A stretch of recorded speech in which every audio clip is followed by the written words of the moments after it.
আমার আল্লাহ বলে এই জমিনটা আমি পুরায়া তামা বানা দিব।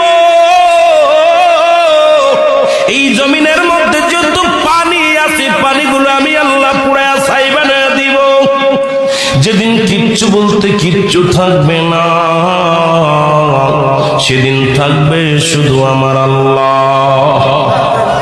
আজকে কার জন্য সুদ খাও, কার জন্য ঘুষ খাও, কার জন্য ব্যভিচার করো, কার জন্য অন্যায় করো রে মন, কার জন্য তোমরা এত বাদই করো। আরে আজকে একটা কথা বলতে গেলে কষ্ট হয়। এই জমিনটা আল্লাহ পুরায়া তামা বানায়া দিবে। এই জমিনের মাটিগুলো পুড়ে হবে তামা। এই জমিনে যত পানি আছে পানিগুলো পুড়ে হবে ছাই। এই দুনিয়ার মধ্যে কিচ্ছু যেদিন থাকবে না, ওই তুরস্কের কত বাহাদুর, কত টাকাওয়ালা মিনিটের মধ্যে